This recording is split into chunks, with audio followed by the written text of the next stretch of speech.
Hello, and welcome to Eyes on Success, a weekly program covering a wide variety of topics of interest to people with vision loss. I'm Nancy Goodman Torpey. And I'm Pete Torpey.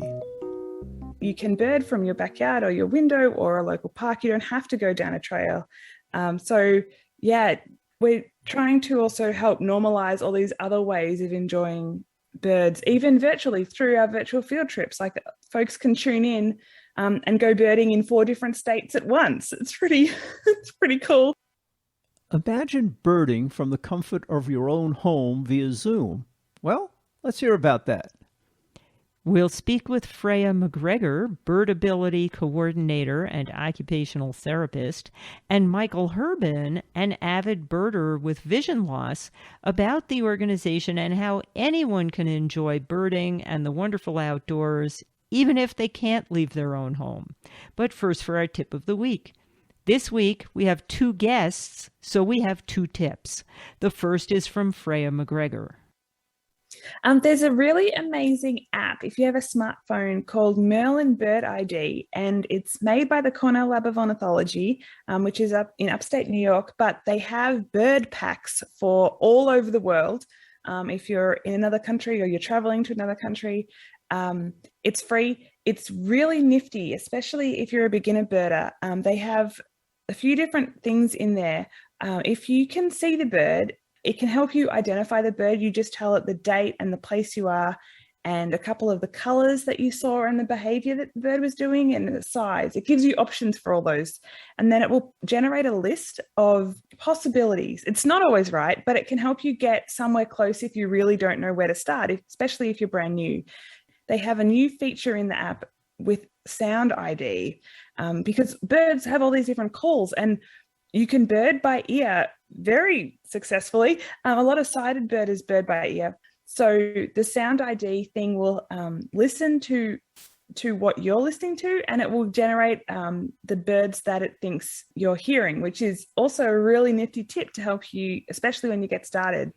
Merlin Bird ID is the app. And here's a related tip from Michael Hurben about how he makes use of Merlin and similar apps. The best tip that I have is to utilize, and you can get a lot of the stuff online at various birding-related websites that have audio recordings of bird calls, and get used to listening to those when you're not out birding. And it's very nice because if you're familiar with the calls, when you go out and you hear something that, oh, I've been listening to that on the recording, whether it's a CD or whether it's something online, it's really a nice experience when you know what you're listening for before you hear it. You are listening to Eyes on Success. Success, success, success, success, success. Let's start by meeting Freya and Michael. So we have 2 guests with us today. Freya, can you start by introducing yourself? Sure. Hi, everyone. My name's Freya McGregor. And you have a role with an organization that we'll be talking about today. Yeah, Birdability is a brand new nonprofit that's all about sharing the joys of birding with people who have disabilities and other health concerns. And I'm the Birdability Coordinator and an occupational therapist. So your personal relationship with disability is professional as opposed to experiential. Yes, and slightly no. Yes, because I'm an occupational therapist and my background is in blindness and low vision services back home in Australia, where I'm originally from. I don't necessarily identify as having a disability, but we talk a lot at Birdability about access challenges. And I have something funky going on with my knee, and I have for the last 2 years. And so it's not necessarily a disability, but it does definitely impact my ability to go birding the way I would like and to hike and be active in the outdoors. So I definitely have an access challenge. As do many people who don't consider themselves disabled. Right. And our other guest is Michael. Can you introduce yourself? Yeah, hi. My name's Michael Hurben. Pronouns are he, him, his. I am a retired physicist and a avid bird watcher.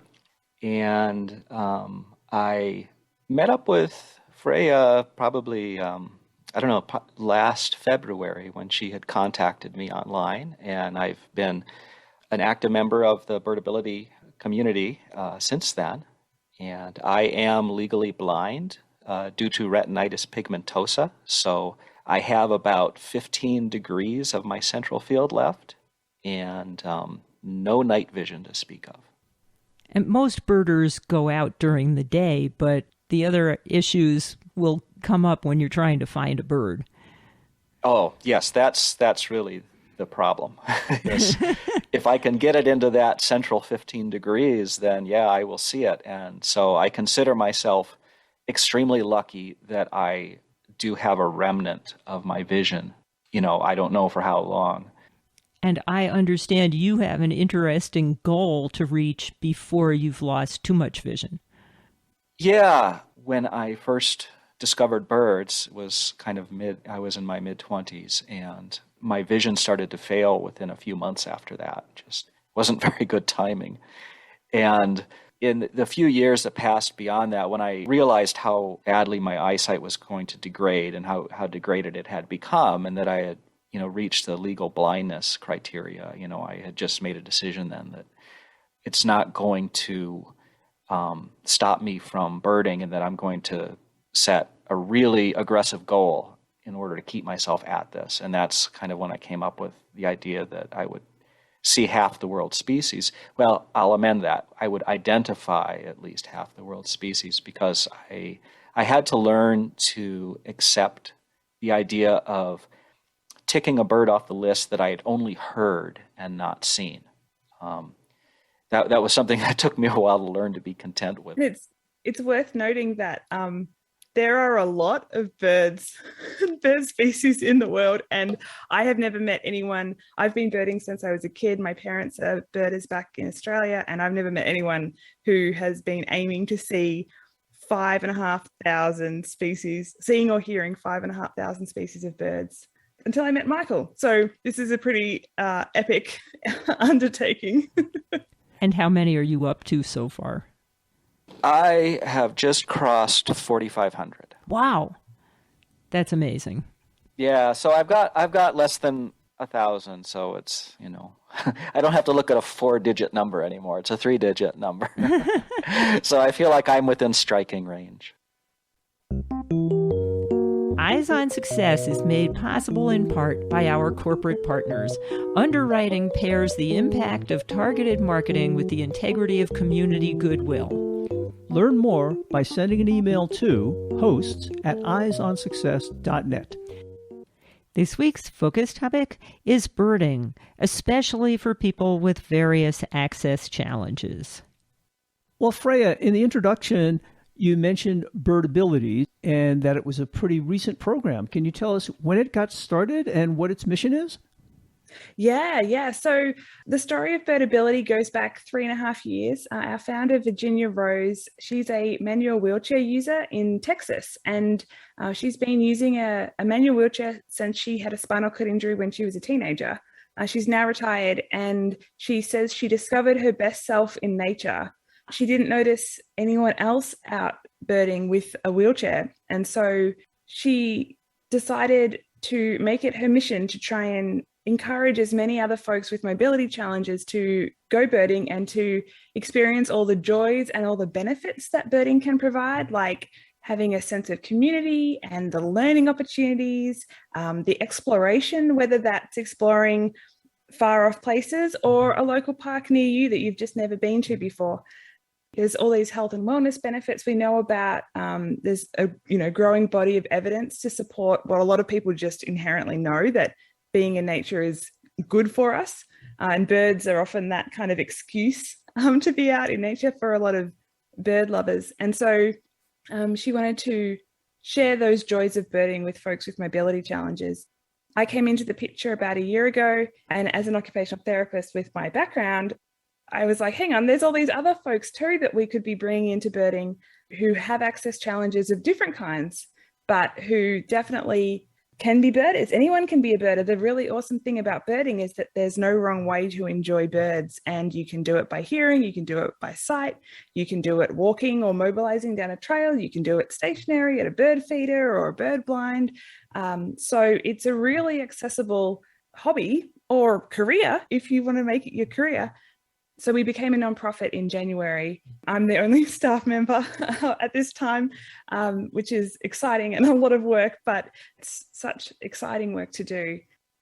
As the only employee, what does your role entail? Quite a lot. Just as a brand new nonprofit, there's all these nonprofit setup things that I haven't ever done before, but I'm learning all about.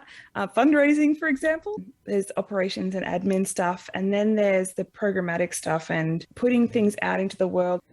If it was only Virginia and me trying to do this, we would only get so far. But if we can empower people who are really interested in this too and provide the tools and resources to help them do this work in their own communities, then we're going to get where we want to be so much quicker. So that's how Michael came in as a Birdability captain, one of these awesome volunteers who want to be doing this where they live. And we have a lot of resources on our website, and I spend a lot of time creating those and trying to share them with as many people as possible through our newsletter and on social media and in presentations to Audubon chapters and bird clubs and bird festivals, to trying to encourage people to be more welcoming and inclusive, to learn a bit more about the physical accessibility of birding locations and how that can impact someone's ability to go birding there, and to invite folks from the disability community into your bird club or your Audubon chapter or to your nature centre or on your bird walk or bird outing. And what does your role entail, Michael? Well, starting in last March or so, after Freya had contacted me, I applied and joined up as a Birdability captain, so a volunteer to do what I can locally to try to further the cause. And so I live in the Twin Cities in Minnesota. And one of the first things that we did was I was invited to join a virtual accessible birding event, which was a lot of fun, where there was a broadcast. This was something that Birdability does in coordination with the Georgia Audubon Society in Atlanta, where usually about 4 different people will be out birding, and we'll be using Zoom, and we'll kind of go from one person to another, and we'll see what we can go out and find, and we'll highlight the places that we're birding and point out, the accessibility related issues that might pertain there. So I went to a park that's local here. In fact, it's where I go birding very often because with my eyesight, I don't drive and I don't have the best public transportation options. So I want to go birding, I have to walk where I'm going to go birding. And I'm very lucky that I have a good park not too far away. So I went there, and it was a lot of fun to do that kind of work to try to raise some awareness. And beyond that, I've been working with some of the local groups here. We have a club called the Minnesota Ornithologists Union that has a lot of very active, devoted bird watchers and birders, I should say. And I'm trying to get as many people there familiar with birdability as possible and just try to grow awareness. And because we have so many people here in the birding community that, so far, a lot of them don't know about birdability yet because it's relatively new. And most of them, when they hear about it, are pretty excited about the idea. So I'm trying to drum up more support. I'm a volunteer. I can experience what Ray is going through in terms of just how involved this can be. There's a lot to do. So I'm enjoying that. I would imagine there are a number of birders who have physical limitations because, like Freya, you started as a child, but whatever people start birding, they tend not to lose interest. They just continue their interest, and eventually they get old. And when you get old, eventually body parts start failing. So this should have a large target market. Yeah, absolutely. And that's something that we talk about a lot. I heard someone once talk about how people are only temporarily able-bodied. And when it sounds kind of pessimistic, but it's also realistic, at some point you never know what's going to happen. A new medical diagnosis, you wake up one morning and you can't straighten your knee, for example, or Right. yeah, or you're just getting older and slowing down. And I would like to be birding when I'm 95, but if there aren't benches that I can get to easily from a trail, for example, it may be more of a challenge to go birding out on trails. But that's the really cool thing about birding too, is that while we're also trying to help improve trail accessibility, you can bird from your backyard or your window or a local park. You don't have to go down a trail. So we're trying to also help normalize all these other ways of enjoying birds, even virtually through our virtual field trips. Like folks can tune in and go birding in 4 different states at once. It's pretty cool. And you don't have to be active or outside to enjoy birds. Well, that's really interesting. I thought I misunderstood you at first when Michael talked about getting together in a 4-way Zoom interaction and going birding. I thought maybe he meant everybody went out separately to a trail and then came back and you talked about it on Zoom. But you're actually doing these birding trips real time via Zoom, it sounds like. Yeah. It's really fun. So Georgia Audubon had been doing this every week since the pandemic started as a way to try and get folks kind of outside, but not. And, a lot of, but so there's 4 birders. There's either myself or Virginia, our founder, representing Birdability. There's usually Karina from Georgia Audubon, and then there'll be 2 guest co-hosts of Michael was one of those who have their own access challenges. And so we're trying to help increase the representation of birds with access challenges. We're trying to help highlight the accessible birding locations. Everyone's at a different accessible location. Usually the people are in 4 different states. So there's all kinds of birds that you might run into with that level of geographical spread. And then trying to share a little bit about the different access challenges that these guest co-hosts have and how they go birding. And so folks who are tuned in live on Zoom or on Facebook Live can ask questions and learn a bit more. Maybe there's something that maybe they have a similar access challenge and they can get some good ideas, or maybe they don't have any kind of access challenge, but they want to learn how they can be more inclusive and welcoming. And so they can get ideas from the guest co-hosts as well. So it's really, really fun. And we still not really decided if you can count a bird as having seen or heard if you've heard it via Zoom, but I guess that's up to everybody to make their own decision on that. I'm wondering if you can describe in a little bit more detail how one of these sessions works. I imagine birding, you have the great feeling of being outside, smelling the trees and the wind and the breeze and stuff, but my conception is a lot of birding is that people are out there with binoculars and they view a bird and they can see it and you got to hear the bird. And that doesn't seem real conducive to smartphones, seeing them and hearing them. Do you carry special equipment? How does this all work? I try to come at it from the perspective that if we can find some birds and actually show them and talk about them, that's great. But the main point was to be out birding and kind of describing the experience and describing the locale and how it is conducive to birding for everybody. But we did want to get some birds in there. So it's interesting, actually, just with your phone, if a bird was calling relatively close by, you could actually hear it. So I could hear birds, in Georgia on Karina's feed, stuff that I don't hear up here, and vice versa. And that comes across okay just on the microphone from a cell phone? Yeah, it's not great, but it would be enough for me to recognize what was calling. What I tried to do, I took my spotting scope along with me. Luckily, my wife helped me and was able to help carry around the scope. And then I had an adapter that would allow my phone to attach directly to the scope. So the camera, the phone was looking through the scope, and so I could show some of the ducks and waterfowl that were on the lake live on the Zoom call. Oh, that's cool. Yeah.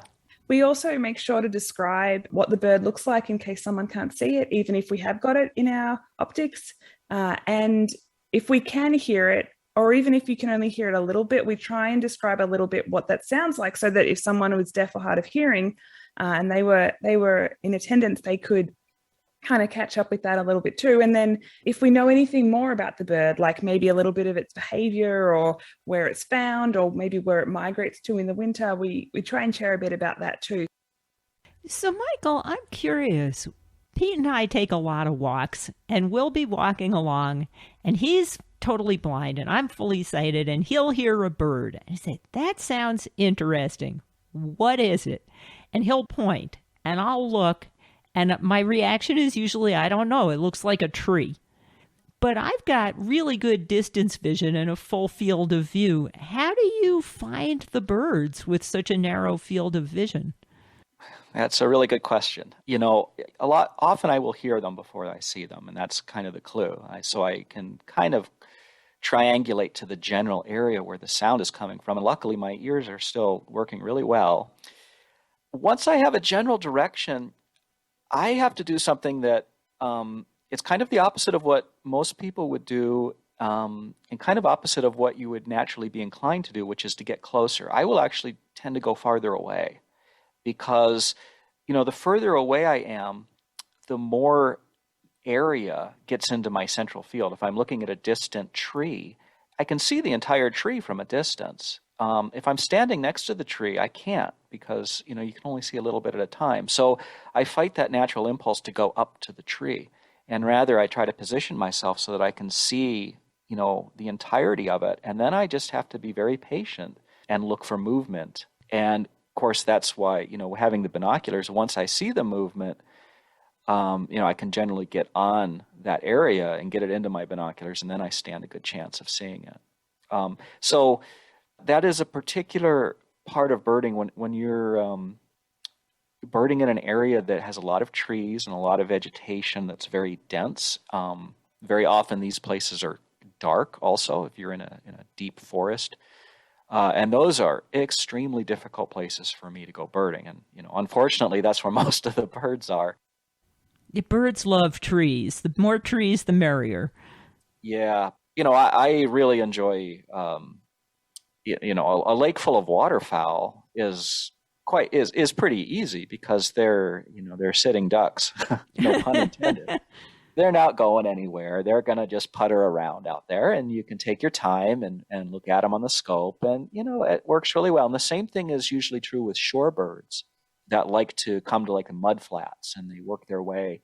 And as long as you're not too close, and you're kind of hidden from them, or you have a scope, you can sit there at your leisure and just work through them one at a time. So those two situations are not challenging for someone with really low vision, but the forest, it can be a problem. And so I often don't expect to get on the bird. Now that's if I'm alone.